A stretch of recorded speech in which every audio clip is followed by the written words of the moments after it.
El jueves pasado estuvimos hablando de la fe inquebrantable.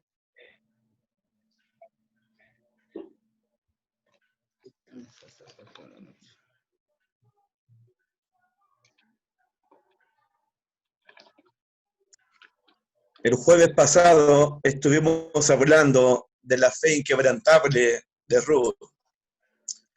Hoy quiero conversar con ustedes, más que predicarles, quiero conversar con ustedes dos temas que veo en el libro de Ruth y que veo tanto en el Antiguo Testamento como en el Nuevo Testamento. Anoten, por favor, el primer tema que quiero compartir con ustedes, para que lo conversemos, tiene que ver con la soberanía la soberanía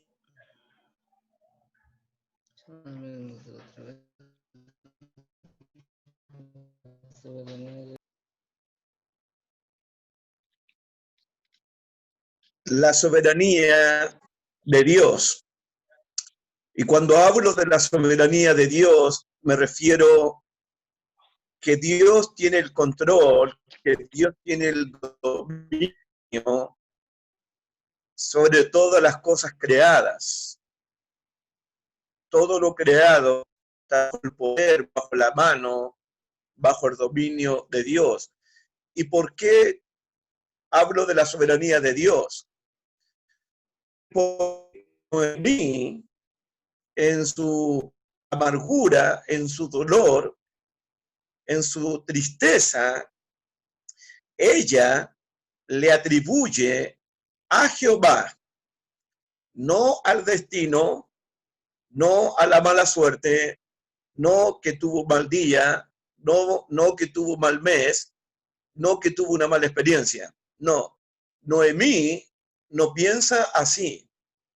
Para Noemí, lo que le pasó a ella en Moab no fue cosa de la mala suerte, no fue cosa del destino, no fue un mal día, no fueron un mal año. Para Noemí la cosa no fue así. Para Noemí, lo que le pasó en Moab, ella le atribuye su angustia, su dolor, su tristeza a Jehová y no a la mala suerte y no al destino. Miren el versículo 13, Ruth capítulo 1, verso 13, dice, hablando Noemí con sus nueras, ¿habías vosotras de esperarlo hasta que fuesen grandes? ¿Habías de quedaros sin casar por amor a ella? No, hijas mías. ¿Qué mayor amargura tengo yo que vosotras? Pues la mano de Jehová ha salido contra mí. La mano de Jehová ha salido contra mí. La intervención de Dios. En el verso 21, Noemí le dice a las personas que la vieron en Belén, versículo 20 primero, versículo 20. Y ella respondió, no me llaméis Noemí, sino llamadme Mara, porque en grande amargura me ha puesto el Todopoderoso.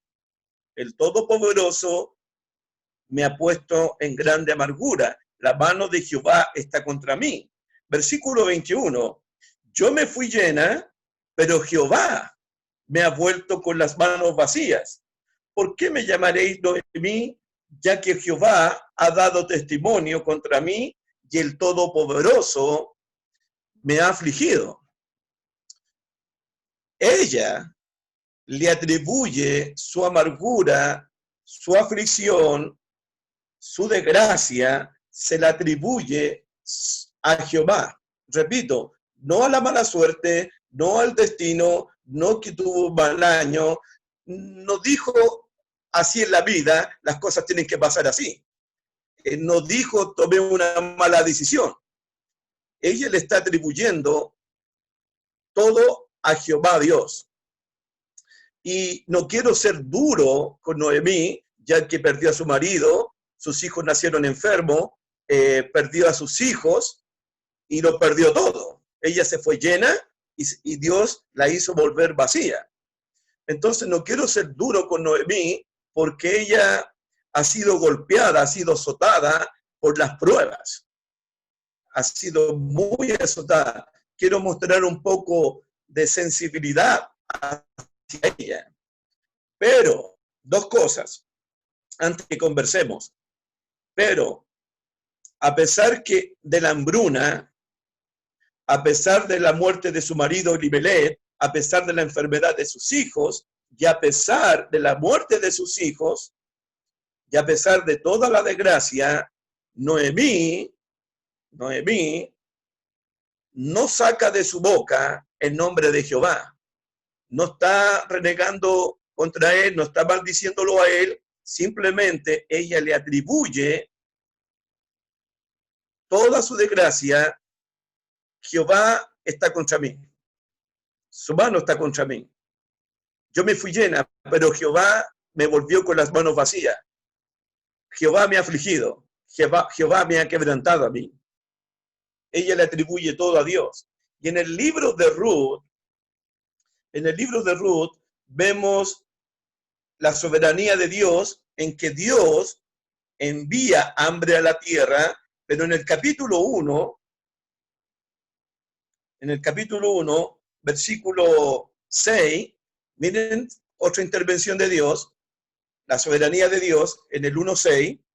Entonces se levantó con sus nueras y regresó de los campos de Moab, porque oyó en el campo de Moab, Noemí escuchó, que fue Jehová que había visitado a su pueblo para darle pan.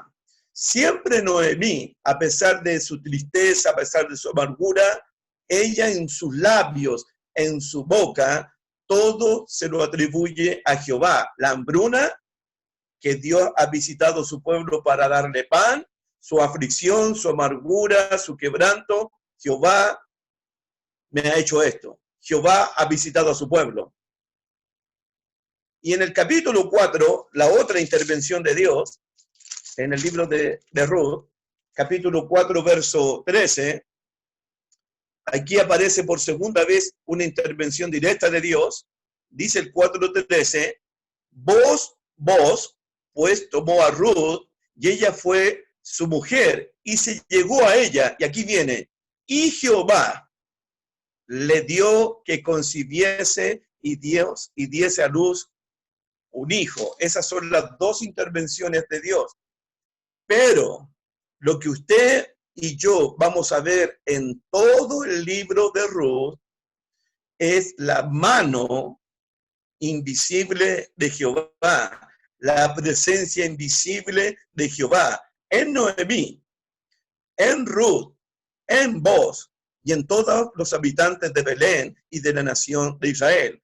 Pero a mí me parece que debemos pensar un poquito en la soberanía, y cuando hablo de soberanía de Jehová, estoy diciendo que Dios tiene el control de todo. Dios envía el hambre, Dios envía el pan, Dios abre la matriz, Dios hace que las personas conciban y den a luz un hijo. Es que Dios tiene el control de todo lo que sucede y de todo lo que pasa en la vida de Noemí, en la vida de Ruth y también en la vida de Boaz. Entonces, mi pregunta es, ¿qué piensan ustedes acerca de la confesión de Noemí en atribuirle su desgracia a Jehová Dios? Para mí, antes que me contesten, ¿me están escuchando, cierto? Sí, se escucha. Antes que me contesten, fue exactamente lo mismo, creo yo, para que conversemos, lo que le sucedió al joven José. Cuando los hermanos de José se presentan delante de José y José revela su nombre y los abraza y todos lloraron juntos en ese encuentro. Fíjense, por favor, lo que José le dice a sus hermanos en Génesis 45. Génesis 45. Yo quiero llegar a un punto con todo esto, por favor. Génesis 45, versículos 4 al versículo 8, por favor. ¿Quién va a leer, por favor? Génesis 45, versículos 4 al 8. Estamos hablando, o sea, vamos a hablar de la soberanía de Dios, ya que Noemí le atribuyó todo a Jehová Dios, no a la mala suerte, no al destino, no al mal año, nada de eso. Alguien que lea Génesis 45, versículos 4 al 8. Entonces dijo José a sus hermanos: acercaos ahora a mí. Y ellos se acercaron, y él dijo: yo soy José vuestro hermano, el que vendisteis para Egipto.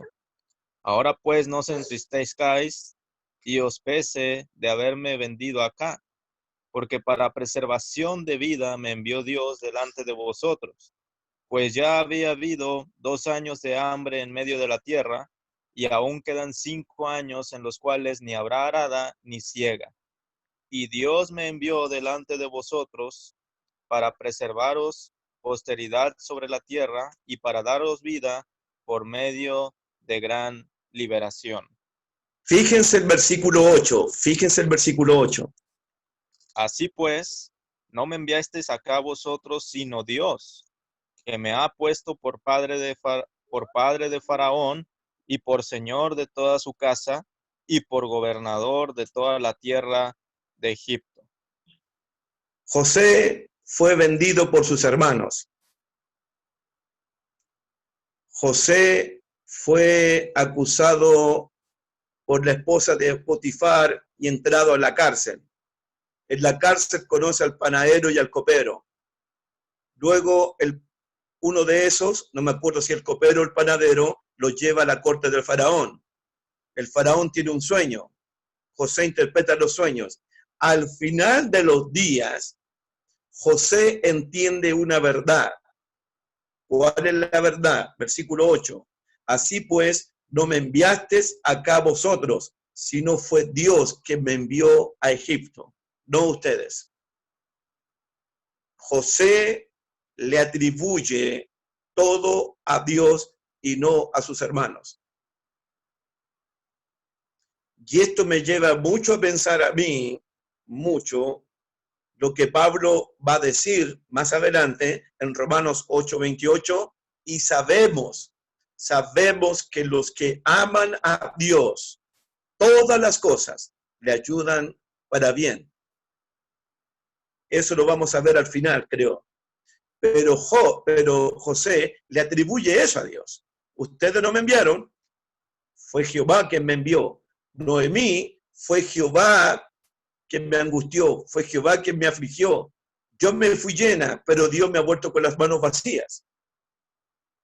Estas personas siempre le están atribuyendo a Dios lo que pasa en sus vidas, sean cosas buenas como la cárcel, el mal testimonio, como que los hermanos lo vendieron a Egipto, pero ellos le atribuyen al final a Dios en su plan, en su soberanía, en su designio, en su sabiduría.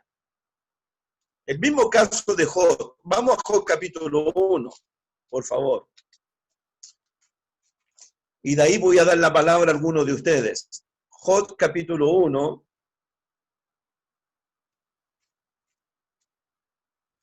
Por favor. Nosotros conocemos la historia de Job, ¿cierto? Entendemos. ¿Quién fue quien le quitó todo a Job? La muerte de sus criados, la muerte de las ovejas, de las vacas, de los camellos, la muerte de todos esos animales, la muerte de sus hijos y la salud. ¿Quién fue? ¿Quién fue el que le quitó todo a Job? En el pasaje, en Job capítulo 1. Satanás con el permiso de Dios. Satanás, y con el permiso de Dios. Y cuando llegamos al versículo 21, mira lo que piensa Job acerca de la soberanía de Dios. Job entiende muy bien, Alejandro, que si Satanás va a hacer algo, va a ser con el permiso de Dios, con la autorización de Dios. Dice el versículo 21, y dijo Job, desnudo salí del vientre de mi madre y desnudo volveré a ella. Jehová es lo mismo que está diciendo Noemí. Jehová Dios y Jehová quitó. Sea el nombre de Jehová alabado. Job le atribuye a todo lo que tenía a Jehová. Y Job le atribuye a todo lo que le es quitado, se lo atribuye a Jehová también. Versículo 22, y miren el 22, en todo esto no pecó Job, ni atribuyó a Dios despropósito alguno. No pensó mal de Dios, ni pecó Job en decir eso. Y después en el capítulo 2, cuando aparece la ayuda idónea de Job, capítulo 2, verso 10, dice el versículo 10, y él le dijo, como suele hablar cualquiera de las mujeres fatuas, has hablado, que recibiremos de Dios el bien y el mal no lo recibiremos.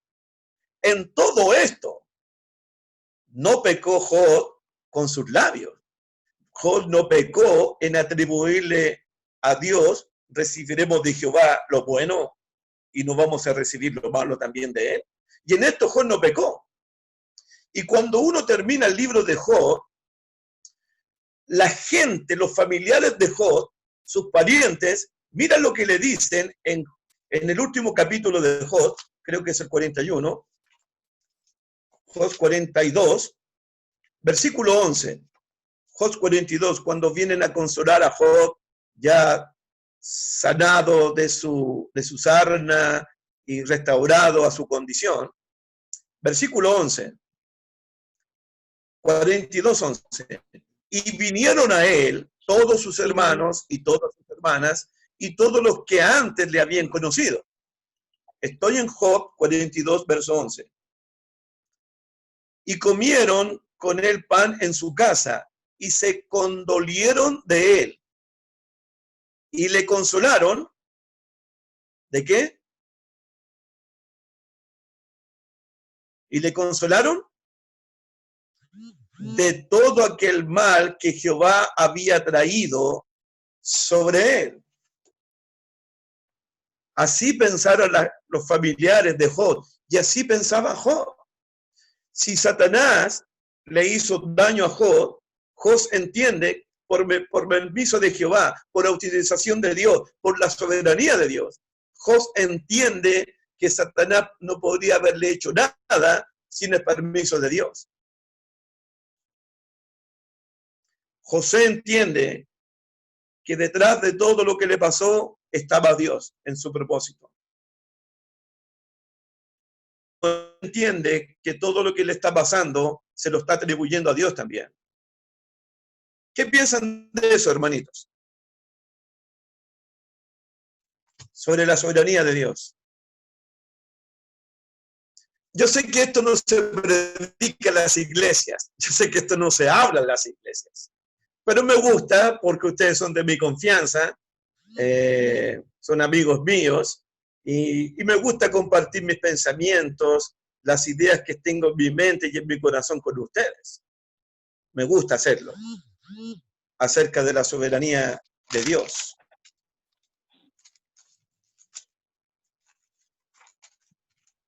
Desactiven sus micrófonos o actívenlos. Mejor dicho, si alguien quiere comentar algo. Digo, es interesante. No ver. creo. Habla nomás. Iba a tirar una talla. No creo que José Luis vaya a comentar porque debe tener un taco en la boca. Algo así. Seguramente sí. Digo, es interesante al ver los pasajes de Job, cómo, o sea, uno lee el texto y es claro que Satanás era el que buscaba su mal, pero con el permiso de Dios, ¿verdad? Dios le dice, hasta aquí puedes llegar, hasta aquí puedes llegar y no más allá de eso, ¿no? Entonces, evidentemente Job no tenía esa conversación o no tuvo esa conversación, no supo esa conversación. Y al final él dice, bueno, Dios es Exacto. el que tiene el control de todas las cosas. Si sea para bien lo que me pasa, si sea para mal, Él es el soberano y Él es mi redentor y simplemente tengo fe y confianza en que Él está permitiendo que todo esto suceda con un propósito, ¿no? Exactamente. ¿Alguien más quiere comentar, por favor?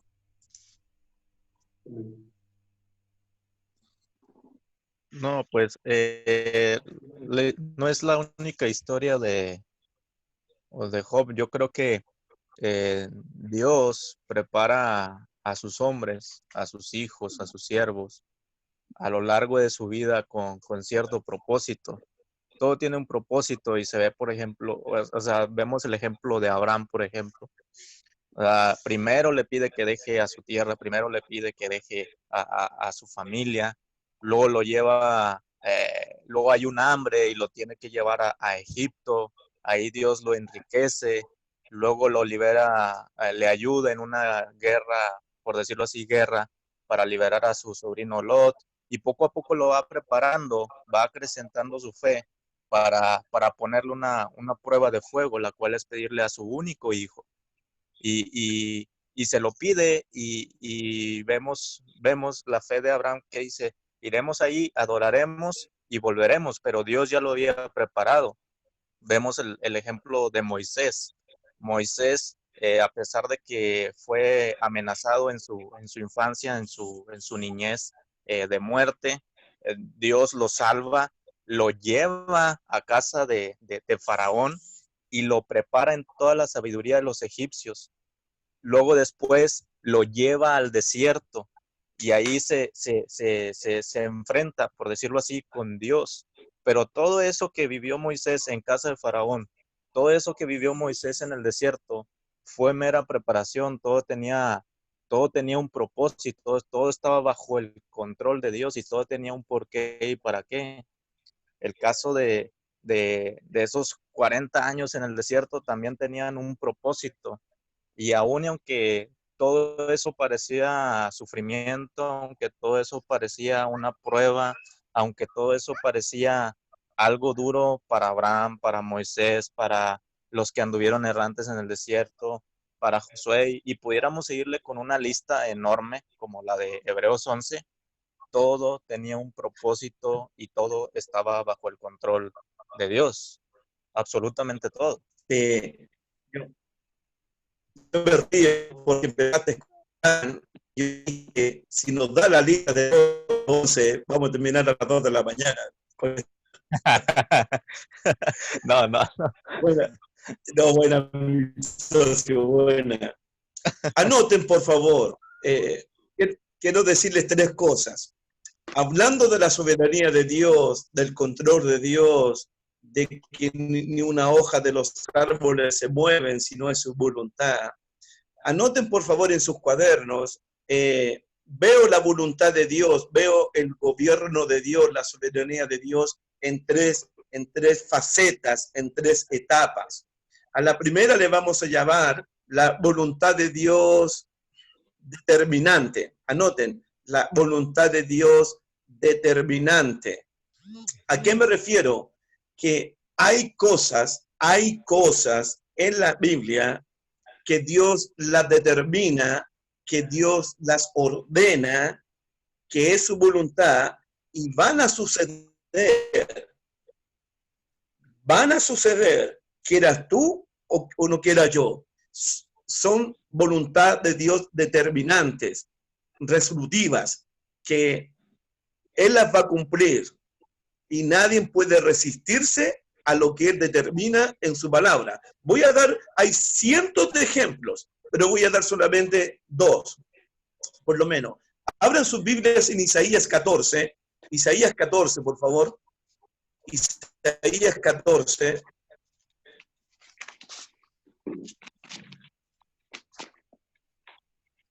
que tiene que ver con el ejército de los asirios.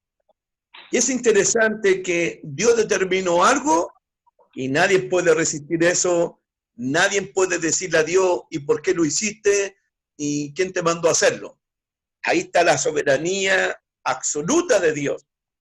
Leemos Isaías 14, verso 24, especialmente el versículo 27. Isaías 14, verso 24 al 27. Lo que Dios determina, lo que Dios quiere ejecutar, lo va a ejecutar, lo va a determinar. Y nadie puede oponerse a la determinación de Dios. Y esto aparece en muchas partes de la Biblia. Alguien que lea Isaías 14, 24 al 27, especialmente el verso 27, por favor. Hermano, dice: Jehová de los ejércitos juró diciendo, ciertamente será de la manera que lo he pensado y será confirmado como lo he determinado, que quebrantaré al asirio en mi tierra y en mis montes lo hollaré, y su yugo será apartado de ellos y su carga será quitada de su hombro. Este es el consejo que está acordado sobre toda la tierra, y esta la mano extendida sobre todas las naciones, porque Jehová de los ejércitos lo ha determinado. ¿Y quién lo impedirá? ¿Y su mano extendida, quién la hará retroceder? Esa es. Mira el versículo 24 de nuevo. Jehová de los ejércitos juró diciendo, Cierra la manera que lo he pensado y será confirmado.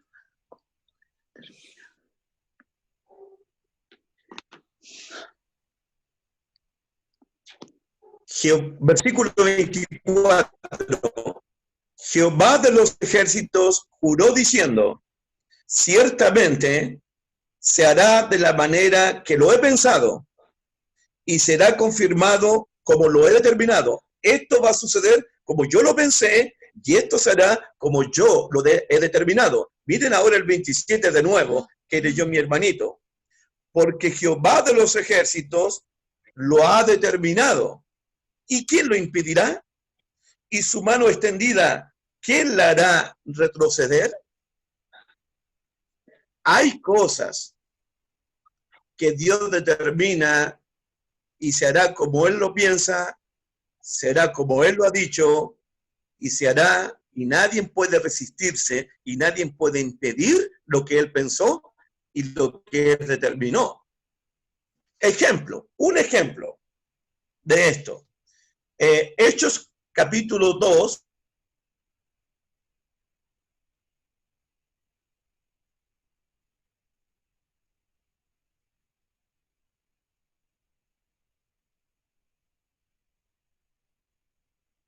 Un ejemplo, Hechos capítulo 2, por favor, versículos 22 y 23, en cuanto a la muerte de su propio hijo. Hechos capítulo 2, versículos 22 y 23.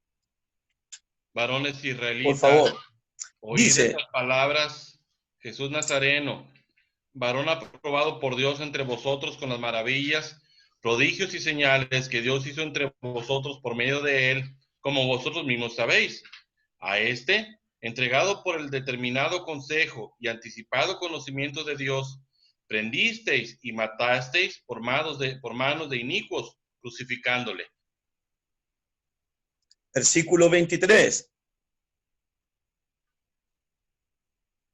A este, entregado por el determinado consejo y anticipado conocimiento de Dios, prendisteis y matasteis por manos de inicuos, crucificándole. Okay. Voy a leer de nuevo el 23. A este, entregado por el determinado consejo y anticipado conocimiento de Dios. Dios lo determinó, Dios determinó, y así va a ser, y así se hizo, y así se va a cumplir, por el determinado consejo de Dios. Y nadie puede oponerse al determinado consejo de Dios. Esa es la voluntad de Dios resolutiva, que cuando Dios piensa algo, cuando Dios determina algo, ¿quién podrá oponerse al consejo o a la determinación de Dios? En la muerte de su propio hijo. Miren el capítulo 4 de Hechos, Hechos capítulo 4, cuando los apóstoles están orando, los discípulos están orando por confianza. Versículo 24, alguien que lea del 24, especialmente el verso 20. Léalo nomás, por favor.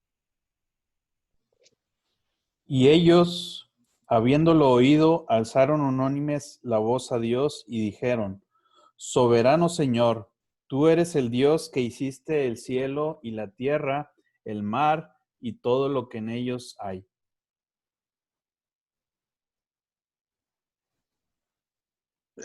Hay que leer hasta el 28, mijo. Que por boca de David tu siervo dijiste: ¿Por qué se amotinan las gentes y los pueblos piensan cosas vanas? Se reunieron los reyes de la tierra y los príncipes se juntaron en uno contra el Señor y contra su Cristo, porque verdaderamente se unieron en esta ciudad contra tu santo Hijo Jesús, a quien ungiste, Herodes y Poncio Pilato, con los gentiles y el pueblo de Israel, para hacer cuanto tu mano y tu consejo habían antes determinado que sucediera. Eso es. Ahí está. Versículo 28 de nuevo, hermanitos.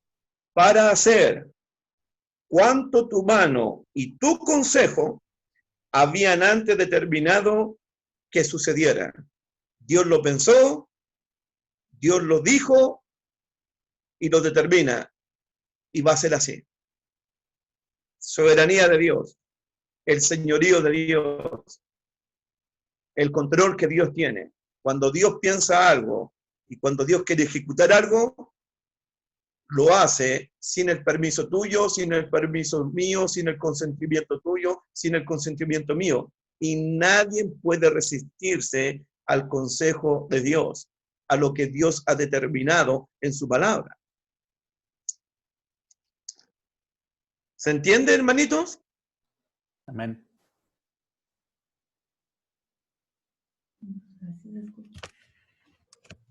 Nadie puede detener el propósito, el plan o lo que Dios ha determinado que suceda. En el caso de la muerte de su hijo, en el caso de del hermano que mencionó a Abraham, y a Moisés, y a José, y a Job. Pero hay otras cosas que la gente puede pensar que es la voluntad de Dios, pero que no es la voluntad de Dios. Entonces la gente se pregunta, ¿por qué pasan estas cosas entonces? Miren, voy a darte un ejemplo. Jeremías 19, versículo 5. A esto le llamo la voluntad de Dios permisiva, que no es la voluntad de Él. Él no lo ha pensado, Él no lo ha determinado, pero en su soberanía permite que pasen cosas que Él no lo ha mandado, Él no lo ha ejecutado, Él no lo ha dicho. Jeremías capítulo 19, por favor.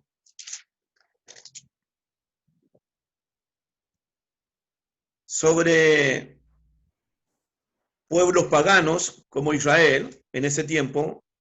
Mira lo que dice el versículo 5. Mira lo que dice el profeta en el verso 5, lo que Dios dice en primera persona. ¿Qué dice? Y edificaron lugares altos a Baal para quemar con fuego a sus hijos en holocaustos al mismo Baal, cosa que no les mandé, ni hablé, ni me vino al pensamiento. ¡Wow! Estas personas quemaron a sus hijos en holocausto, ofreciéndole sacrificio a Baal. ¿Y cómo termina el versículo 5? Cosa que no les mandé, ni hablé, ni se me pasó por la mente, no se me vino ni al pensamiento tal cosa. sucedieron. No es la voluntad de Dios, no es lo que Dios quiere, no es lo que Él mandó a hacer. Pero sucedieron que personas quemaran a sus hijos en fuego. Pero Dios las permitió. Aunque a Él no se les pasó ni por la mente eso. Y eso podríamos extender violaciones, robos y tantas cosas que pasan en este mundo. Que la gente pregunta, ¿y cómo Dios permite eso? Bueno, en su soberanía. Pero Dios no lo mandó, Dios ni lo pensó, ni Dios ordenó que se hicieran esas cosas. Pero que las permitió, sí, en su soberanía. Exactamente como lo que dijo Alejandro en el caso de Job. Fue Satanás quien le arruinó la vida a Job, pero permitido por Dios, con el permiso de Dios. A eso le podríamos llamar nosotros la voluntad de Dios permisiva. Cosas que pasan, pero que no estuvo en la mente de Dios, que a Dios ni se le pasó por la mente, ni que Dios habló esas cosas, y que Dios mandó que pasaran esas cosas.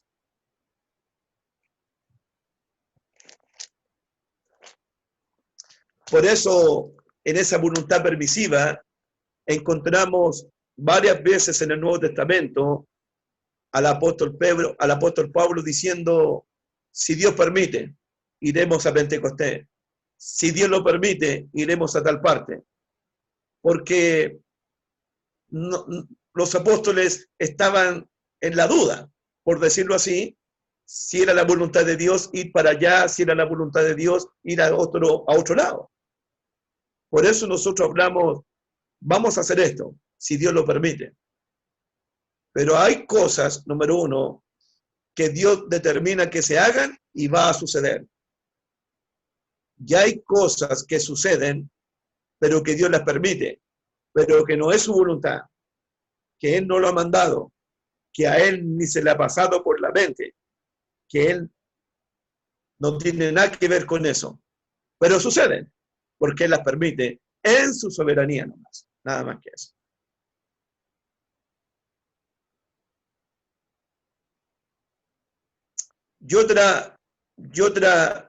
Y la tercera es la voluntad de Dios preceptiva. Un ejemplo, solamente un ejemplo. Primera Timoteo capítulo 2. Primera Timoteo capítulo 2. Versículos 3 y 4. Un ejemplo.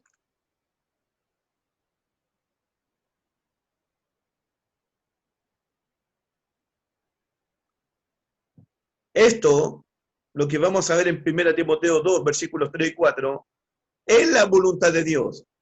Es lo que Él ha determinado. Es lo que Él quiere. Pero deja al hombre tomar su decisión. Él no lo va a obligar al hombre. Va a dejar que el hombre con su propio libre albedrío determine eso. ¿Qué dice 1 Timoteo 2? Versículos 3 y 4. Porque esto es bueno y agradable delante de Dios nuestro Salvador, el cual quiere que todos los hombres sean salvos y vengan al conocimiento de la verdad. ¿Dios quiere que todos los hombres sean salvos? ¿Dios quiere que todos los hombres vengan al conocimiento de la verdad? Sí. ¿Dios quiere que todos los hombres se arrepientan? Pero ¿quién toma la decisión de aceptar la salvación o rechazar la salvación? ¿De arrepentirse o de endurecer el corazón? ¿Quién toma la decisión? El hombre. Exactamente. Me refiero entonces a hacer la voluntad de Dios. Es la voluntad de Dios, pero Dios deja al hombre tomar sus propias decisiones.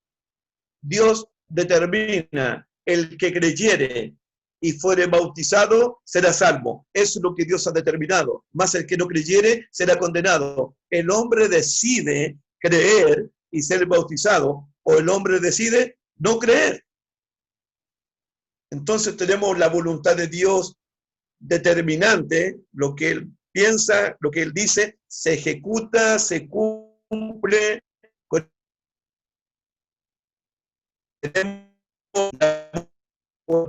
que suceden cosas que no es su voluntad, que él nunca ha mandado, que a él nunca se le ha pasado por la mente.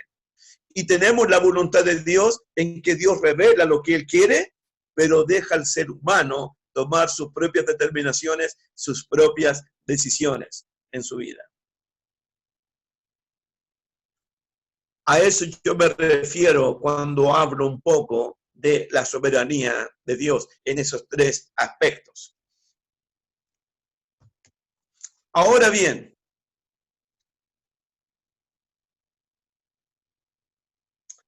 ¿dónde colocamos a Noemí?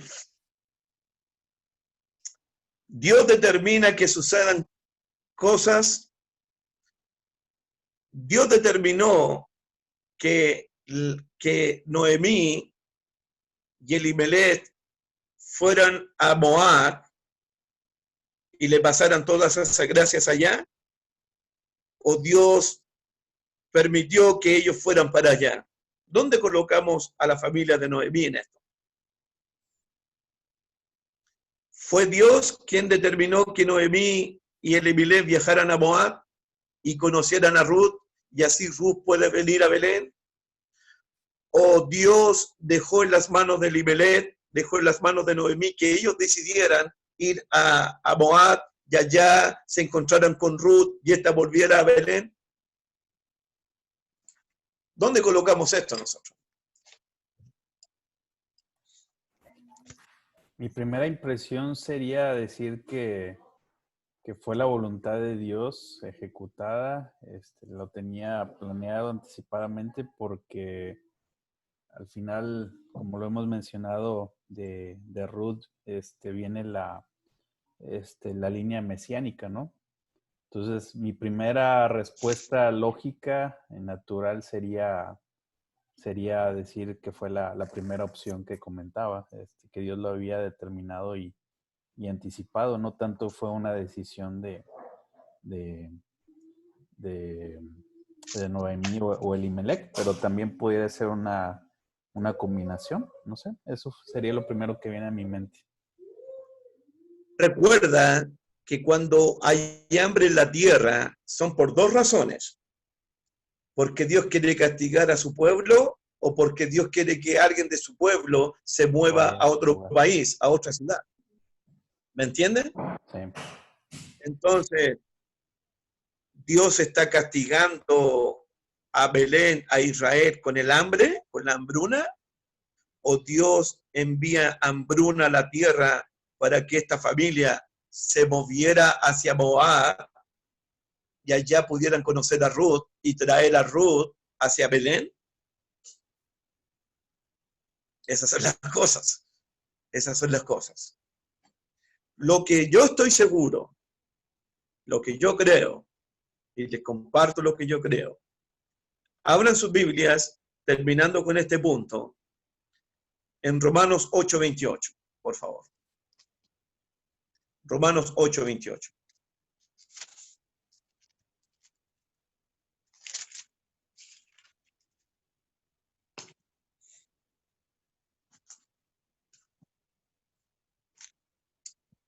Y sabemos que los que aman a Dios, todas las cosas les ayudan a bien.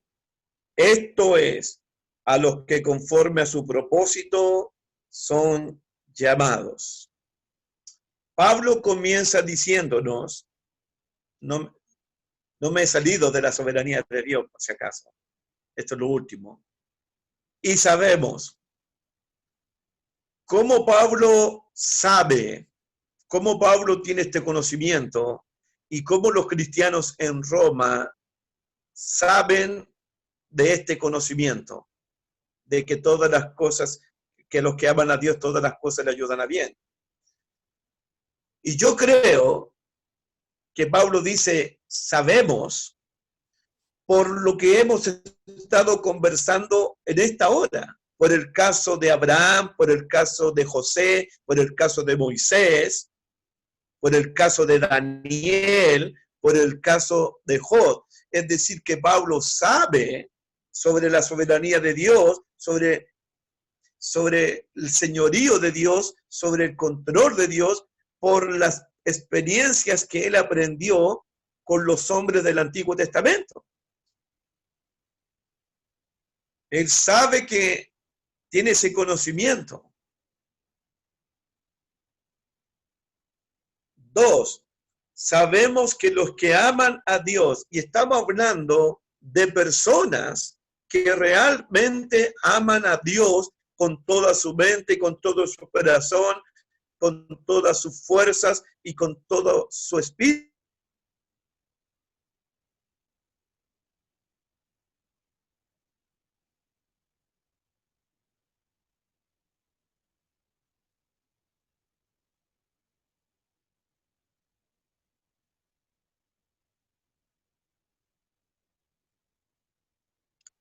No estamos hablando en estos momentos de cualquier persona.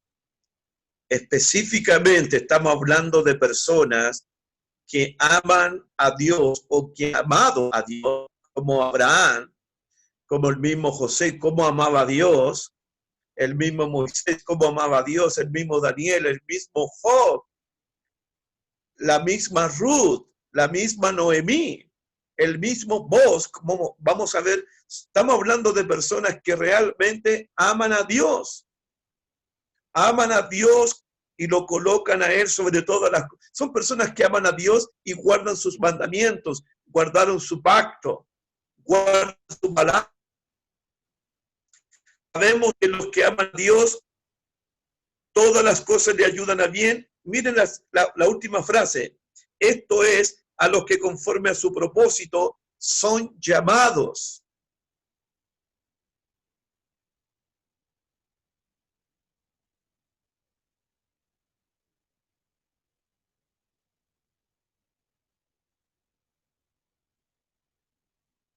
Son personas que han sido llamadas conforme a su propósito eterno. Personas que fueron llamadas de las tinieblas a la luz.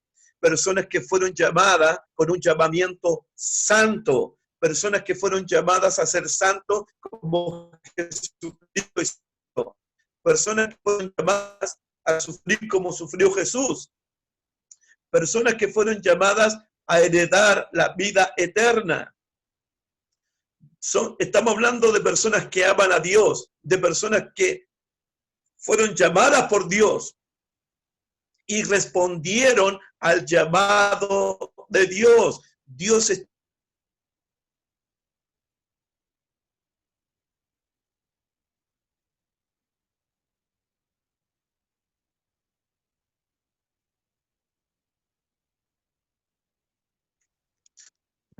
son personas que Dios ha llamado y han respondido al llamamiento. Dios está llamando a todas las personas por medio del Evangelio, pero no todos responden al llamado, no todos obedecen el Evangelio de Cristo. En otras palabras, estamos hablando de personas que saben de la historia del Antiguo Testamento, saben lo que pasó con José, pasó con Abraham, con Moisés, con Job, con Ruth, con Daniel, con Sadrach, Mesach y Abednego. Son personas que realmente aman.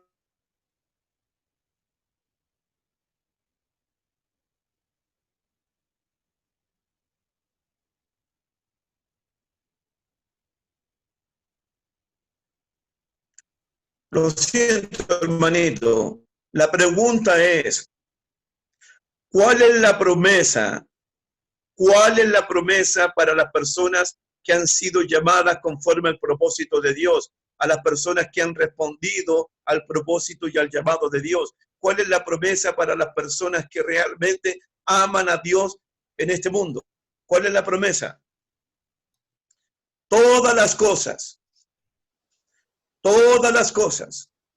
buenas o malas, agradables, desagradables, todas las cosas justas e injustas le ayudan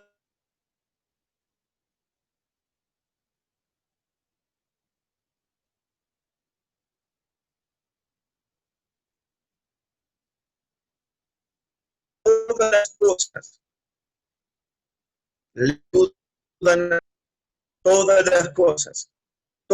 las cosas malas que le sucedieron a José, al final Dios se aprovechó de eso y lo bendijo y lo benefició con todo eso. Todas las cosas malas que le pasaron a Job le ayudaron a bien, porque Job amaba a Dios, porque Job fue llamado con el propósito.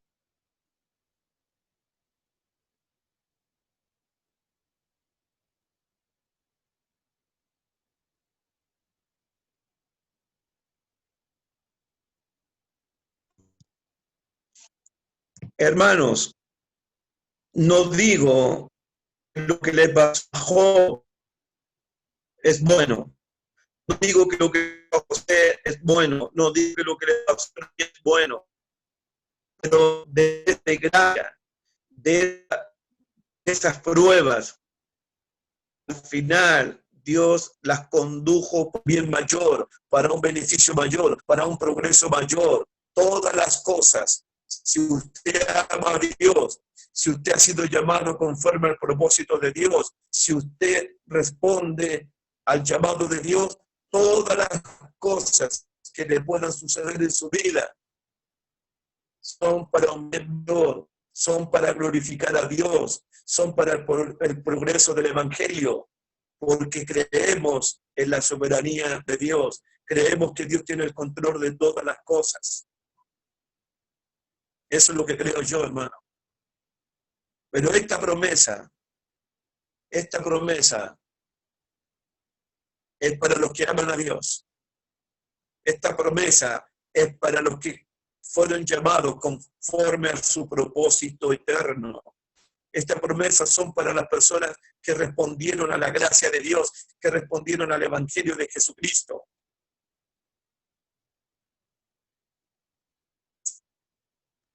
Amén. Amén.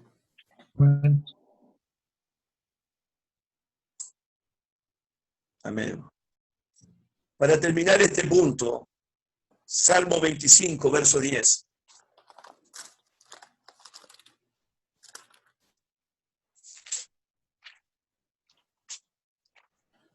¿Pudiera hacer una pregunta o un comentario ahí respecto a Romanos 8:28 para ver qué piensa?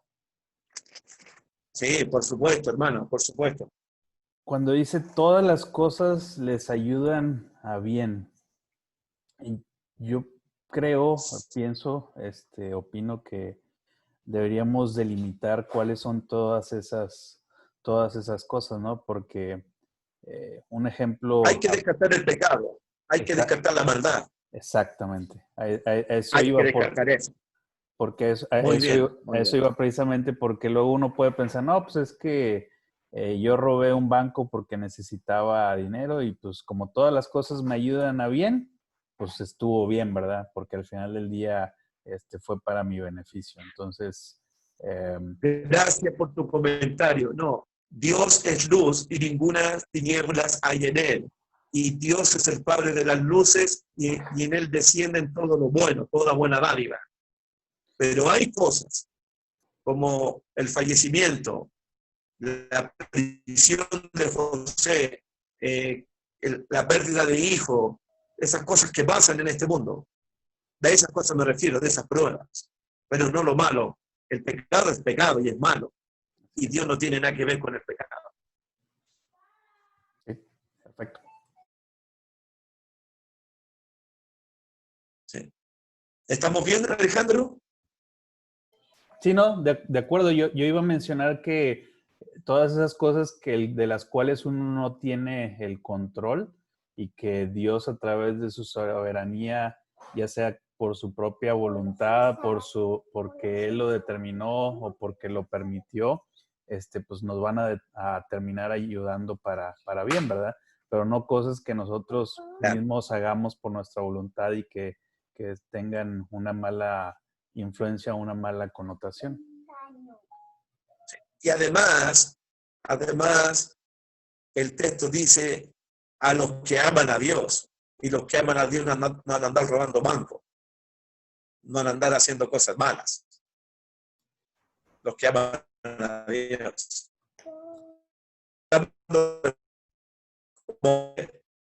Como Abraham, como Job. Claro. Para terminar este punto, Salmo 25, versículo 10, por favor.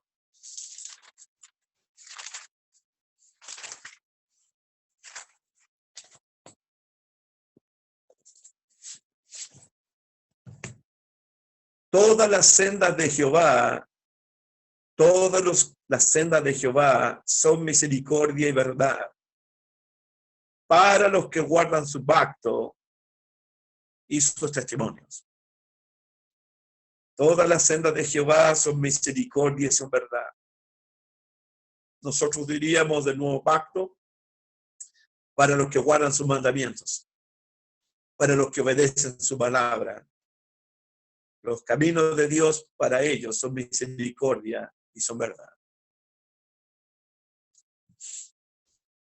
Comentario sobre el punto de la soberanía de Dios, para pasar al segundo punto y último punto de esta noche.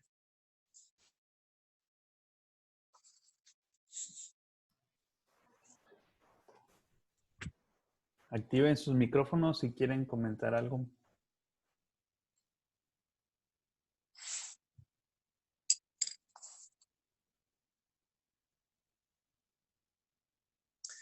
Volvamos a Ruth, capítulo 1, entonces, para ir terminando con el último punto.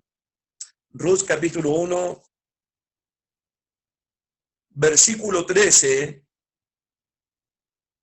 versículo 20.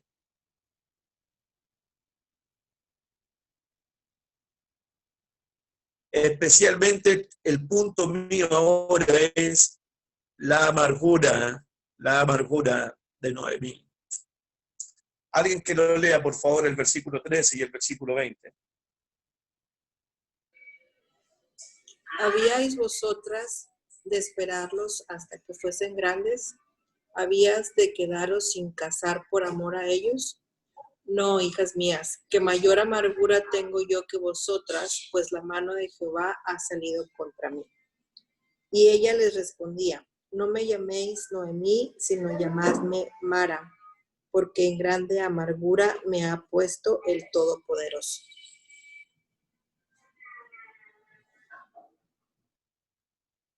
No Noemí, pero necesito hablar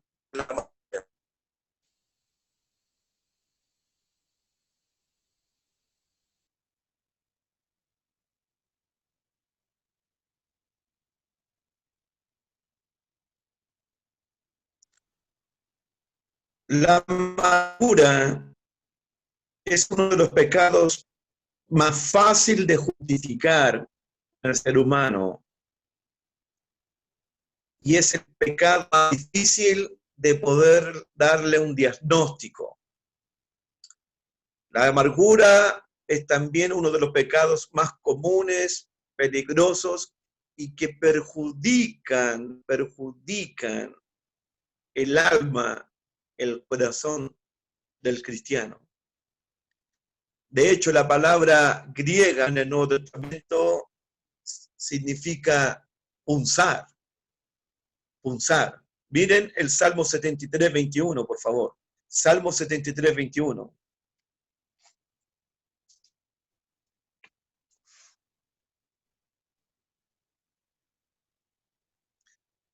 La palabra para amargura es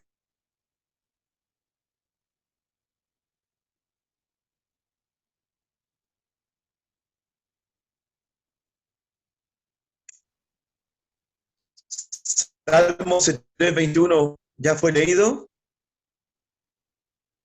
No, todavía no. Se llenó de amargura mi alma y en mi corazón sentía punzadas. Fíjate, se llenó de amargura mi alma y en mi corazón sentía punzadas. La amargura es tan fuerte que son punzadas que dañan lo más profundo del corazón. Son punzadas y más punzadas hacia el corazón.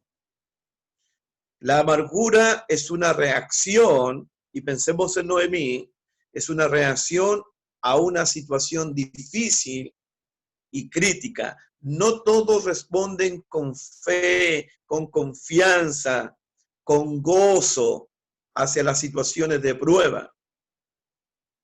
A veces las personas reaccionan a una ofensa, a una crítica, a una prueba, a una situación difícil, reaccionan con amargura. Los compañeros de la amargura, y aquí vamos a entrar a terreno, son la ira, la gritería, el enojo, la calumnia y la murmuración. Abre tu Biblia en Efesios 5, versículo 31, por favor. Estos son los compañeros de la amargura, los que siguen a la amargura para todos lados. Efesios 5.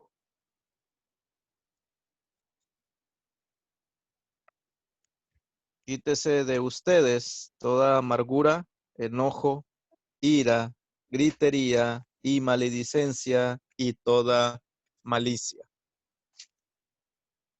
Quítense de vosotros toda amargura. ¿Y quién le sigue a la amargura? Enojo, ¿Qué más? ira, gritería y Ira, maledicencia. gritería y toda malicia. Entonces, una persona amargada va a empezar con gritos, con enojos, con murmuraciones, con calumnia y toda clase de malicia. Porque su corazón está recibiendo punzadas de amargura. La amargura hace que las personas pierdan de vista, como Noemí al principio, el propósito de Dios y pierdan de vista y desprecien la vida que Dios les ha dado. Eso pasó en el caso de Job. Veamos Job capítulo 9, versículo 21. Job capítulo 9, versículo 21, por favor. Y hablo de esto por la amargura de Noemí, realmente.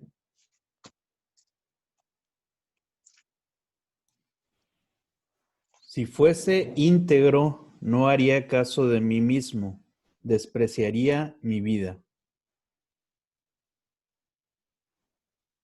Verso 1 al 3, por favor. 9:1.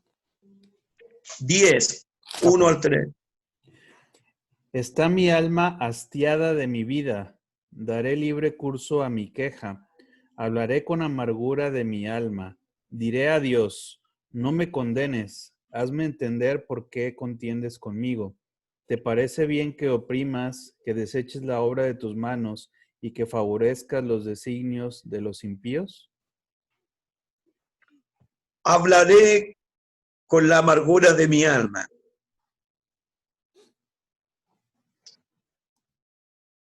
Hablaré con la amargura de mi alma, con la queja de mi corazón.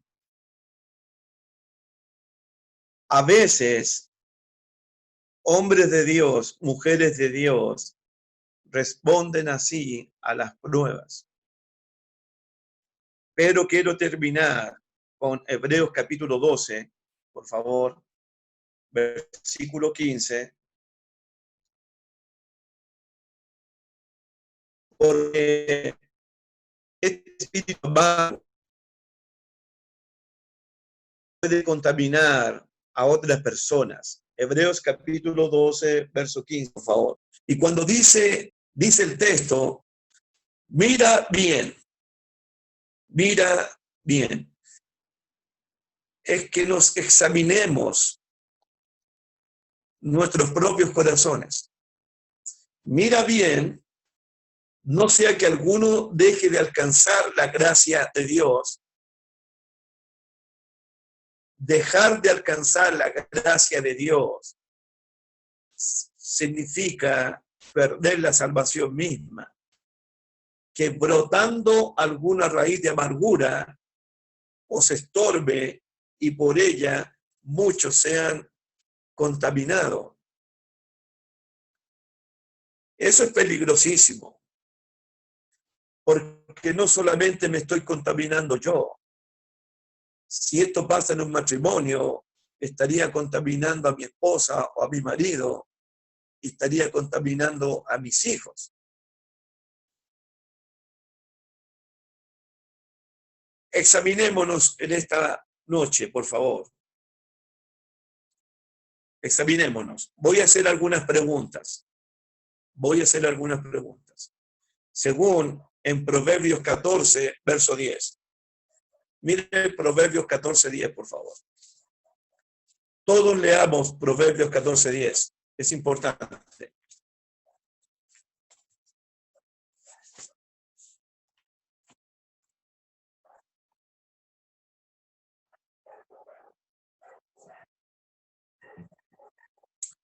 Proverbios 14, 10.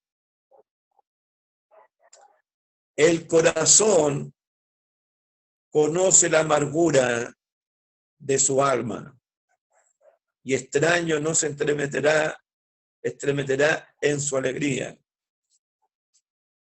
Tu propio corazón conoce tu amargura, mi propio corazón conoce mi amargura.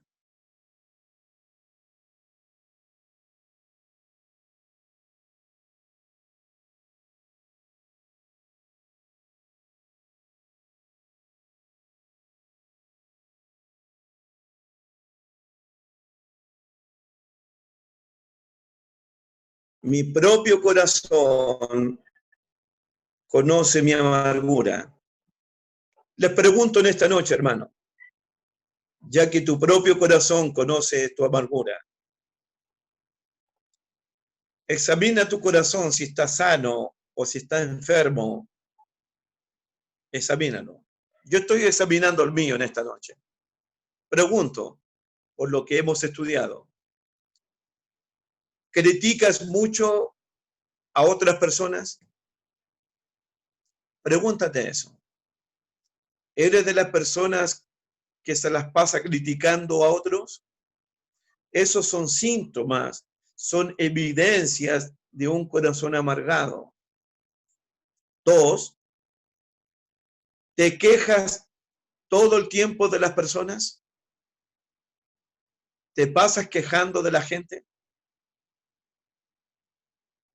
3, ¿te la pasas hablando mal de otras personas? 4, ¿piensas todo el tiempo mal de la gente? ¿Piensas todo el tiempo mal de otras personas? 5, ¿estás siempre descontento? ¿No estás nunca contento con nada? Siempre estás mostrando tu descontento, tu queja, y estás viendo mal a las otras personas, quejándote de otras personas, criticando a otras personas. ¿Está usted siempre culpando a otro de lo que le pasa a usted? ¿Culpo yo a otras personas de lo que me pasa a mí? ¿Estoy descontento con lo que tengo? ¿Estoy quejándome todo el tiempo? ¿Estoy pensando mal todo el tiempo de otras personas? ¿Estoy hablando mal todo el tiempo de otras personas? ¿Estoy criticando todo el tiempo a otras personas? Esas son evidencias. ¿Me enojo con facilidad?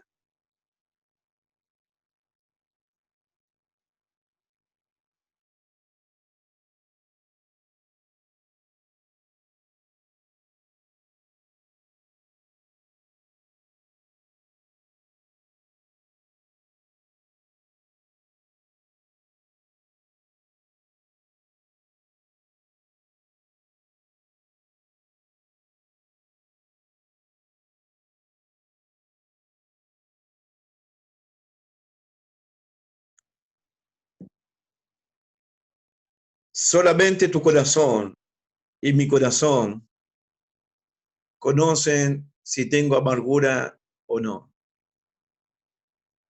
Esta es una radiografía. Este es un examen que tú mismo tienes que hacerte. ¿Soy de esas personas que pasa criticando a otros? ¿Soy de las personas que siempre se está quejando de los demás? ¿No pasa un día sin hablar mal de otros? ¿Estoy pensando mal todo el tiempo de otras personas? ¿Estoy siempre descontento? ¿Me enojo con facilidad? ¿Grito con facilidad a otras personas? ¿Culpo a los demás de lo que pasa conmigo? Esas son las evidencias.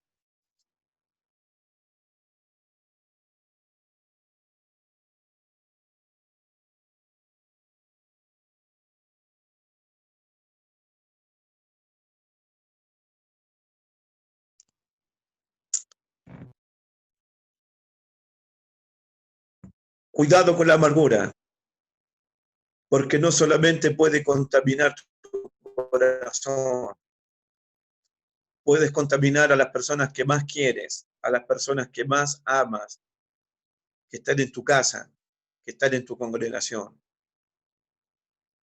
Pablo le dijo a los efesios, quítense de vosotros toda amargura. Y eso tengo que quitármelo yo con la ayuda de Cristo, quitármelo yo con la ayuda del Espíritu Santo. Y pedirle a Dios que me dé un corazón más limpio, más sano. Porque la amargura es un estorbo, interrumpe mi relación con Dios, interrumpe mi relación matrimonial e interrumpe mi relación con los demás hermanos. Es un estorbo la amargura para cualquier corazón cristiano. Comentarios, preguntas sobre este segundo punto y último punto. ¿Podríamos llamarlo el amargómetro? Si contestó sí a cuántas de las preguntas, ya se puede decir que estamos amargados. Sería bueno saberlo, hermano Pedro. De nuevo, Alejandro, no escuché nada. Que pues esto podríamos llamarlo el amargómetro. Si usted contestó sí a cuántas cantidad de estas preguntas, se puede decir que ya está amargado. Sí. Mi esposa me decía carne amarga.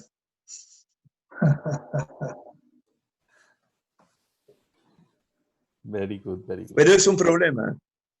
Es un problema en el corazón de Noemí. Terminando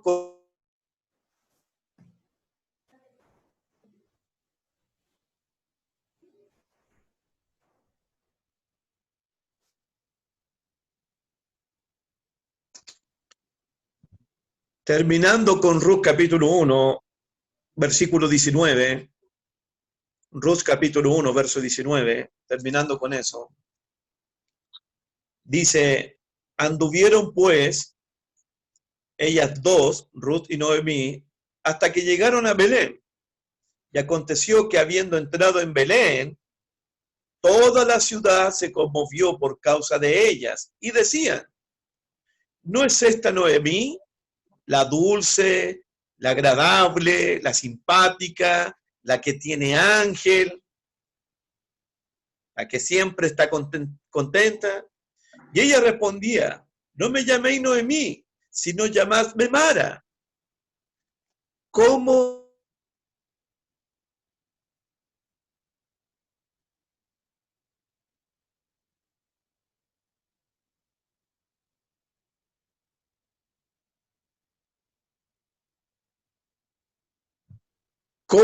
tiene que haber tenido el rostro de Noemí que la gente que la conoció se conmovió?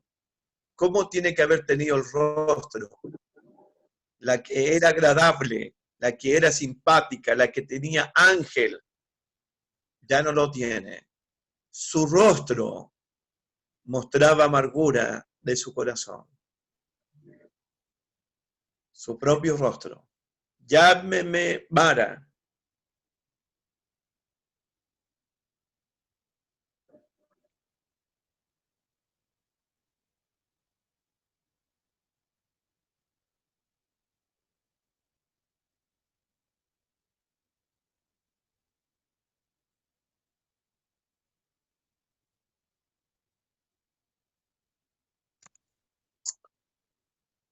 Terminamos con el verso 22, por favor.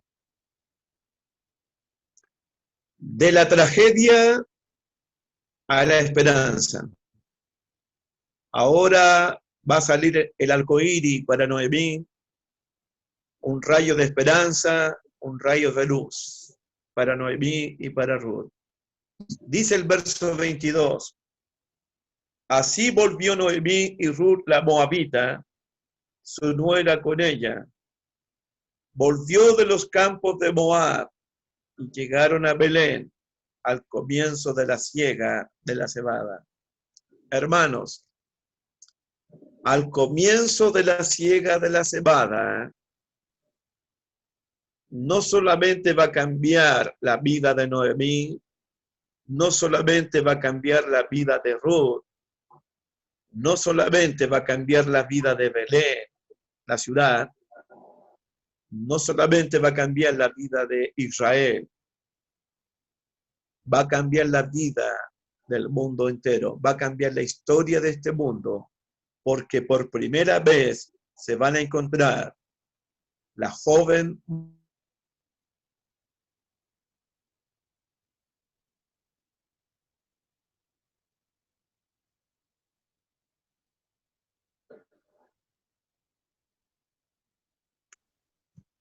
va a cambiar la historia de este mundo porque por primera vez van a encontrarse la joven moabita y vos. Un encuentro que va a cambiar la historia de este mundo. Una joven de 30 años con un señor ya mayor de unos 60 o 70 años. Se van a encontrar, van a pololear, van a hacer noviazgo y van a casarse. Y eso va a cambiar la historia del mundo. Todo va a suceder en 6 meses al comienzo de la siega de la cebada. Capítulo 2. Comentarios, preguntas para despedirnos en esta noche. Sobre la soberanía de Dios, sobre la amargura de...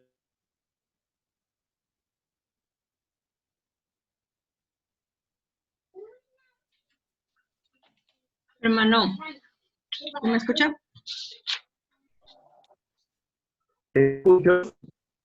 Ok. Me perdí un poco cuando hablaba sobre la voluntad de Dios en su soberanía, que mencionó 3 ejemplos, y después cuando mencionó Romanos 8:28, sobre las personas que aman a Dios, las cosas le ayudan para bien. Pero ¿cómo se relacionan de un tema al otro?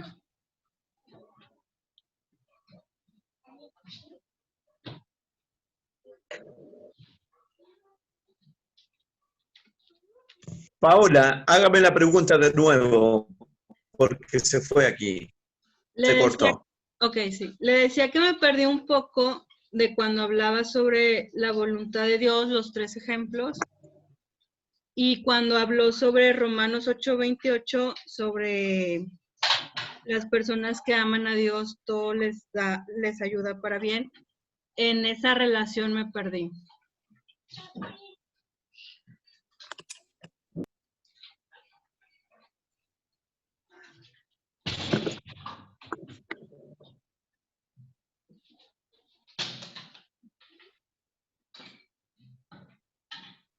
Paulita, lo último que le escuché es de esa relación.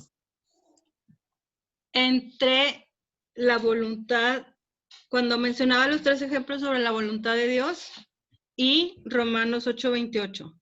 O sea, Eso ahí, lo escuché ya. Sí, ahí me perdí. O sea, ¿cómo va relacionado un tema con el otro?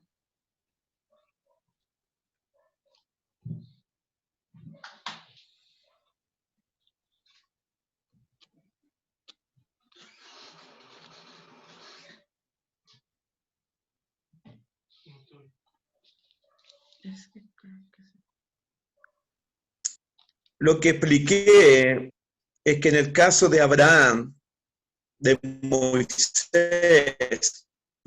de Daniel y de la propia Ruth, del propio Job, son personas que amaron a Dios, y las cosas que les sucedieron a ellos, las pruebas que les sucedieron a ellos, esas cosas malas, Dios las llevó para bien de ellos al final.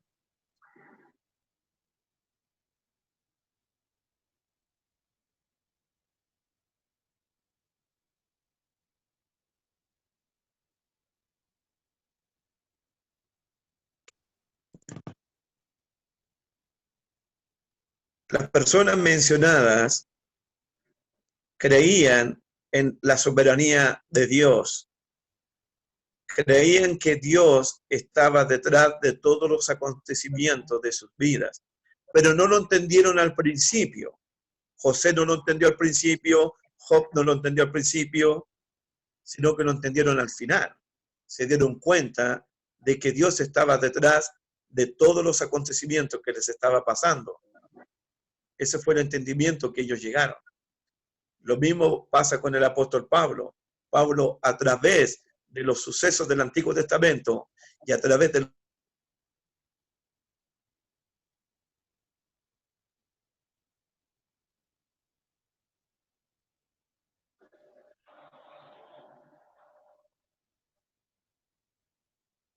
Pablo entiende que a través de los sucesos que le pasaron a él por su propia experiencia, él entendía que Dios estaba detrás.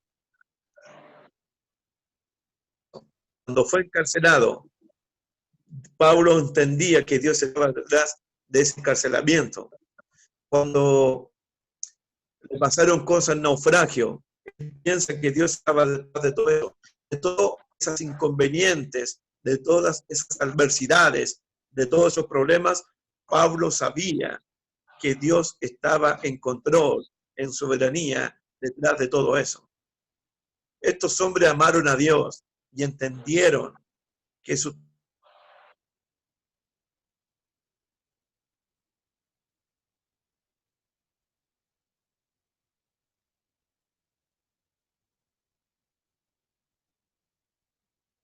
estos hombres y mujeres entendieron que sus vidas tenían propósito. Ellos nunca le atribuyeron nada a la mala suerte, al tiempo, al mal año, al destino. Estas personas, como tenían comunión con Dios y que amaban realmente a Dios, sabían que Dios estaba detrás de cada suceso o evento que le estaba aconteciendo a ellos. En ese aspecto, Pablo dice, sabemos que los que aman a Dios, a los que han sido llamados conforme a su propósito, todas las cosas le ayudan a bien. Cuando José estaba en la cárcel, él sabía que Dios estaba con él. Sabía que Dios estaba con él en prisión. Después lo entendió mucho mejor. Fue Dios que me trajo a Egipto, no ustedes, hermanos míos. A eso más o menos me refiero, hermanita.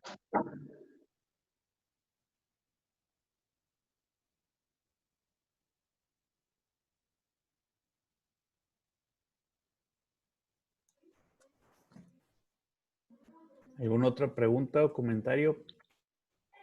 Esto se está cortando a cada rato, hermanito, por si acaso. Sí, no se preocupen. ¿Sí me oye, Josué? Sí, te escuchamos. Es como ahorita en la actualidad con lo del coronavirus. Pues Dios lo está permitiendo porque hay un propósito, ¿verdad? Y alguno de ellos puede ser que el que oraba poco, ore mucho, que no leía la Biblia, pues la está leyendo más. Aquellos que se retiraron quieren volverse a Dios. O sea, todas las cosas nos están ayudando a todos para bien. Si yo no amaba a mi hermano al 100%, ahorita lo estoy amando hasta al 1000%, porque siento la necesidad de verlo, de estrecharlo, de decirle que lo amo. Entonces, así como para José, que en su momento fue todo mal, con el tiempo él ayudó a sus hermanos que no tenían comida y al pueblo, ¿verdad? Entonces, todo siempre tiene un propósito para Dios y pues siempre es palpable para nosotros, más que a veces pues, no lo vemos en el momento, hasta después.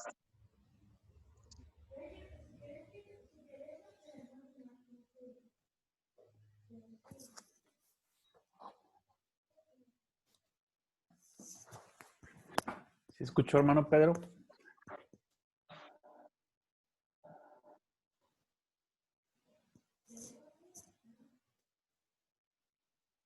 ¿Aló? ¿Escuchó el comentario de Marta?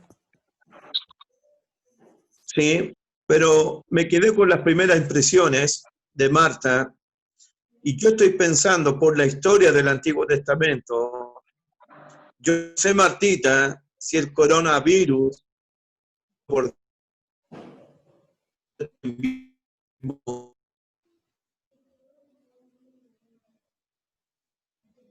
¿me entiende? Se cortó, no le escuchamos. ¿Aló? Ahí lo escuchamos bien. Por la historia de las plagas, por la historia de las langostas en el libro de Joel y por tantas historias, yo no sé, no voy a tomar una conclusión, pero estoy pensando.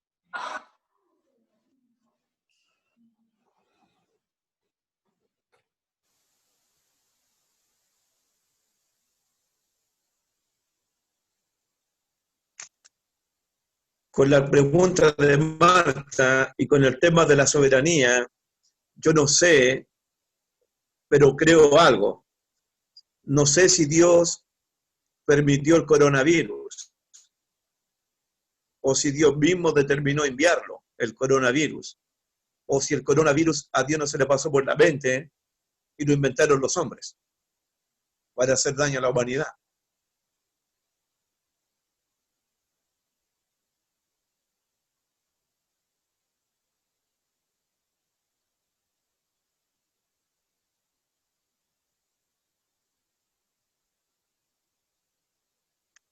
¿Se entendió, Alejandro?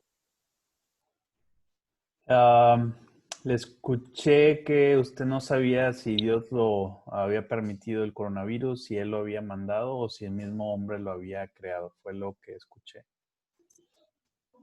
Claro. En el Antiguo Testamento, Dios manda muchas cosas: peste, hambre, plagas, úlceras y tantas cosas para que el hombre se arrepiente y se vuelva a Dios. Para que el hombre clame a Dios, para que su pueblo se vuelva a Él. Entonces, en mi meditación, Dios decidió enviarlo.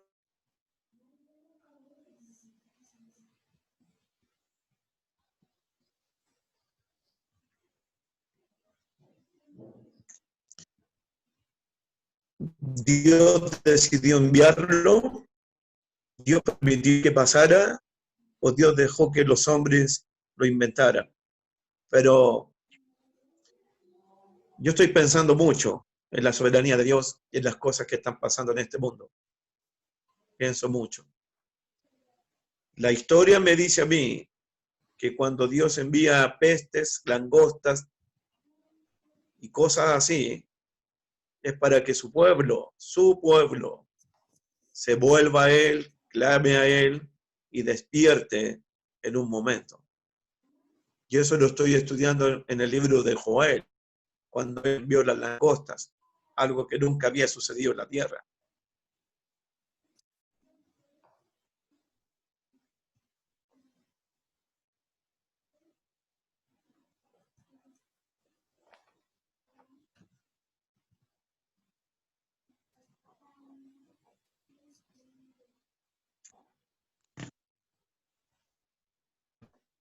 Lo que sé es que el Evangelio se está predicando mucho más en estos momentos por las redes, por todas las telecomunicaciones.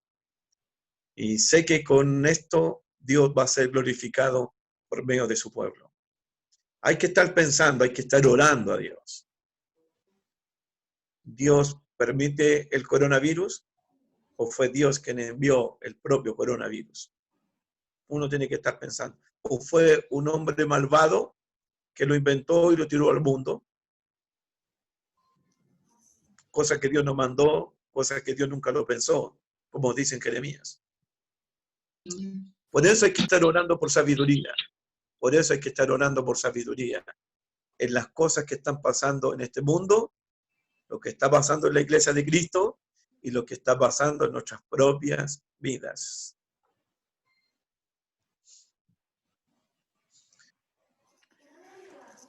De acuerdo. ¿Listo? Listo.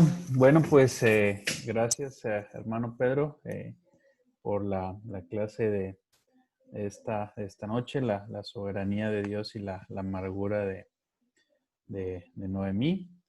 Cuando empezó a decir todos los aspectos de cómo saber si estábamos amargados o no, muchos empezaron a reír. Quiero pensar porque conocen a alguien más que sí está amargado, ¿verdad? No porque nosotros estamos amargados. Como decimos, el primo de mi... O las esposas empezaron a mirar para el lado. Sí, ya sé. También pudo haber sido esa, ¿no? Bueno, pues vamos a despedirnos con una oración. Le voy a pedir a Luis Goizueta. Desactiva ahí el micrófono. Ya. Sí, habla para ver si te escuchamos. ¿Ahí me oyen? Sí, ahí te escuchamos. Ok, vamos a orar, hermanos. Amoroso Dios y buen Padre, santificado sea su santo y bendito nombre. En esta noche, Padre bendito, estamos agradecidos porque usted nos ha permitido escuchar una porción más de su hermosa palabra. Le damos gracias por nuestro hermano Pedro que se preparó para darnos esta clase. Pedimos, Padre, que nos cuide y nos proteja de todos esos males que hay en estos tiempos, en especial a nuestros niños, a nuestros familiares mayores de edad. Le pedimos que nos cuide. Le pedimos de igual manera que cuide a nuestro hermano Pedro Sánchez y a toda su familia y a todo aquel país y a todo el mundo, Padre, que nos cuide de esta pandemia. Le pedimos que nos permita seguirnos reuniendo, aunque sea en esta forma, Padre, y que pronto podamos volver a estar juntos para adorarle como se debe y tener estas clases como normalmente las hacemos. De igual manera, Padre, por este medio también doy gracias porque mi hijo cumplió un año más de vida y se lo agradezco, Padre. Le pido que me lo siga cuidando y nos lo siga bendiciendo y estamos agradecidos con usted. Le pedimos, Padre, perdón por las fallas que tenemos y que nos permita cambiar y ser mejores cada día. Le agradecemos todo en el nombre de su Hijo Cristo Jesús. Amén. Amén. Amén. Amén. Bueno, pues gracias a todos por su asistencia. Me dio gusto ver a Sofía y a mi cuñada Blanca, a David también, y ahorita vi a Diana, a Javi y Rebeca, y pues todos los demás de casa, ¿verdad? Ya conocidos. Está también hermano Pedro, está Joel, está Cristian y familia, está Luis y familia, está hermana Olga, Armando, Marta y Jorge, hermano Iván y familia, Jorge y Paola, Joel y Silvia, están mis suegros también. Ahorita veía a Carlos conectado, pero no sé si era el papá de Carlos, el de Ana, o si era Carlos, pero bueno, salió. Está Diana y Josué, y no sé quién más está. Veo a la hermana Lupita y a su marido, me parece. Bueno, pues gracias a todos por haber estado entre nosotros. Están pendientes los Dafne Cachites para que manden a domicilio por Uber. Y bueno, pues, algo que le quieran decir al hermano Pedro antes de que se nos vaya. Gracias, hermano Pedro, tan buena lección. Gracias, hermanita. Espero ayudarles en esto y servirles en esto.